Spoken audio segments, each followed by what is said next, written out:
စိတ်ပညာအရပြောရရင်အိမ်ကနေခွဲခွာသွားပြီးတဲ့နောက်မိဘတွေစီဖုန်းမဆက်တဲ့သူတွေဟာရက်ဆက်တက်တဲ့သူတွေခေါ်သွားတယ်လို့အမြဲတမ်းပြောလို့မရပါဘူး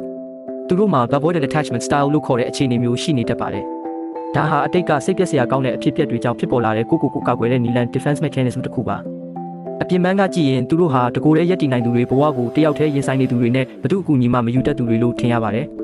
ဒါပေမဲ့သူတို့ရဲ့စိတ်ထဲမှာတော့အယမ်းကိုထိခိုက်ခံစားလွယ်ကြပါတယ်တငယ်ချင်းတွေအများကြီးရှိရင်တောင်မှတယောက်နဲ့တယောက်ရင်းနှီးမှုလျော့နေသွားတဲ့အခါသူတို့ဘက်ကအဆက်အသွယ်လုပ်ဖို့ခဲရင်သွားတတ်ပါတယ်ပြဿနာတစ်ခုခုကြုံလာတဲ့အခါမှာလည်းအဖြေရှာဖို့ထက်ရှောင်ဖယ်သွားဖို့ပဲသူတို့ရဲ့စိတ်အလိုကတွန်းအားပေးတတ်ပါတယ်ဒါဟာဘာကြောင့်လဲဆိုရင်သူတို့ရဲ့ငယ်ဘဝမှာဂရုစိုက်မခံရတာအမြဲတမ်းဝေဖန်ခံရတာဒါမှမဟုတ်စိတ်ပိုင်းဆိုင်ရာနှိမ့်ဆက်မှုတွေကိုကြုံခဲ့ရတာကြောင့်ဖြစ်နိုင်ပါတယ်တခြားသူတွေအပေါ်မိခိုရတာဟာမလုံခြုံဘူးလို့သူတို့ငယ်ငယ်ကလေးကသိရှိခဲ့ပြီးကိုပဲအားကိုးတက်လာခဲ့ကြတာပါသူတို့မှာထင်ရှားတဲ့ဝိသေသနှစ်ခုရှိပါတယ်ပထမတစ်ခုကတခြားသူတွေနဲ့နက်နက်ရှိုင်းရှိုင်းရင်းနှီးဖို့ခက်ခဲတာပါနောက်တစ်ကြိမ်ထပ်ပြီးအနာတရားဖြစ်မှာကြောက်တဲ့အတွက်ကြောင့်သူတို့ရဲ့စိတ်တကားကိုအလွယ်တကူမဖွင့်တတ်ကြပါဘူးဒုတိယတစ်ခုကတော့သူတို့ရဲ့ခံစားချက်တွေကိုအပြင်ကိုထုတ်ပြဖို့နှိကွေးတာပါ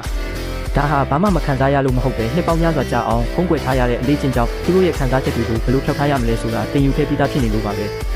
စိတ်ပညာဗဟုသုတတွေအတွက် follow လုပ်ထားပါ